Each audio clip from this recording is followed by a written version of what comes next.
दोस्तों, हम सबको यही लगता है कि अच्छी हेल्दी स्किन का राज हमारे बाथरूम में रखे उस साबुन में छिपा हुआ है। पर क्या हो अगर ये बात पूरी तरीके से सच ना हो।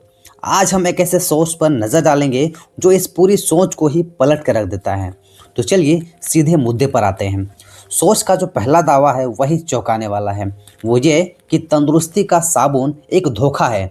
ये तो सीधा सीधा उन सारे विज्ञापनों पर सवाल उठाता है जो हम बचपन से देखते आ रहे हैं। और ये कोई हवा में कही गई बात नहीं है। यहाँ सोर्स साफ साफ उन हेल्थ सोप के विज्ञापनों को चैलेंज कर रहा है जिन्हें हम सब जानते हैं। ये तस्वीर एक ही मैसेज देती है कि भाई जो हमें बेचा जा रहा है शायद वो पूरी कहानी नहीं है। तो इस सोर्स के हिसाब से असली प्रॉब्लम है क्या? चलिए इसको समझते हैं। सबसे पहले ये देखते हैं कि ये सोर्स इन विदेशी साबुनों के बारे में क्या कहता है, कि आखिर इनमें दिक्कत क्या है। तो पहली प्रॉब्लम है हमारे स्किन पर सीधा असर। सोर्स का दावा है कि ये साबुन हमारे स्किन की जो नेचुरल ऑयल्स की लेयर है उसे छीन लेते हैं। ये वही तेल है जो हमारी त्वचा को हेल्दी और सेफ रखते हैं। सोचिए, ये तो एक तरह से अपनी स्किन का सुरक्षा कवच हटाने जैसा है। अच्छा, जब ये सुरक्षा कवच हट जाता है तो होता क्या है? सोर्स का कहना है कि इसके नतीजे काफ़ी गंभीर हो सकते हैं। बात सिर्फ रूखी त्वचा की नहीं हो रही है, बल्कि एक्जिमा और सोराइसिस जैसी तकलीफ देह स्किन प्रॉब्लम्स की हो रही है। मतलब ये एक सीरियस हेल्थ की बात है। लेकिन बात सिर्फ हमारे स्किन की नहीं है। सोर्स कहता है कि हमारी जेब पर भी असर डालता है। अब पैसे के इस खेल को समझते हैं।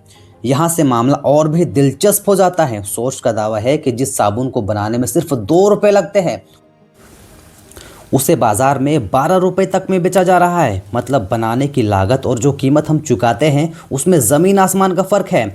इसे अगर दूसरे तरीके से देखें तो ये लगभग 500% का मार्कअप है। सोर्स के मुताबिक हर एक साबुन की खरीद पर कोई न कोई बड़ा मुनाफा कमा रहा है। तो सवाल ये है कि ये सारा पैसा जा कहाँ रहा है? सोर्स का तर्क है ये पैसा हमारी अपनी इकोनॉमी में वापस नहीं आ रहा है, बल्कि ये पैसा देश से बाहर भेजा जा रहा है, जिससे विदेशी कंपनियां और अमीर हो रही है। ठीक है, तो ये स्वास्थ्य और पैसे दोनों से जुड़ी चिंताएं हमने देख लिया है। लेकिन अब सवाल ये उठता है कि इसका हल क्या है। चलिए अब प्रॉब्लम से सॉल्यूशन की ओर बढ़ते हैं। तो अगर इन साबुनों को इस्तेमाल नहीं करना है तो फिर क्या करें? सोर्स कुछ बहुत ही आसान, नेचुरल और पारंपरिक उपाय सुझाता है।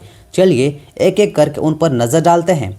सोर्स 3 सीधे साधे रास्ते बताता है। पहला, स्वदेशी साबुन खरीदें। दूसरा, प्राकृतिक उपटन का इस्तेमाल करें। और तीसरा, सफाई के लिए कच्चे दूध का इस्तेमाल करें। आइए अब इन्हें थोड़ा और गहराई से समझते हैं। पहला उपाय तो बहुत आसान है, लोकल खरीदो। सोर्स पतंजलि, चंद्रिका, मेडिमिक्स जैसी इंडियन ब्रांड्स को ट्राई करने की सलाह देता है। इसका एक फ़ायदा ये भी है कि हमारा पैसा देश में ही रहता है। अगला उपाय सीधा हमारे बड़े बुजुर्गों के नुस्खों से आता है, उपटन। ये बेसन, दूध और मुल्तानी मिट्टी जैसी नेचुरल चीज़ों से बना एक सिंपल सा पेस्ट है। सोर्स का कहना है कि ये स्किन को बिना कोई नुकसान पहुंचाए साफ करने का एक बहुत ही अच्छा और असरदार तरीका है। और आखिर में शायद सबसे हैरान करने वाला उपाय, सोर्स के मुताबिक कच्चा दूध सबसे अच्छा क्लिंजर है। जी हाँ, वही दूध। दावा यह है कि सिर्फ 2 चम्मच दूध ही स्किन को बिना किसी केमिकल के साफ़ करने के लिए काफ़ी है। तो आखिर में हम इस बड़े सवाल पे आके रुक जाते हैं। हेल्दी स्किन का असली राज है क्या?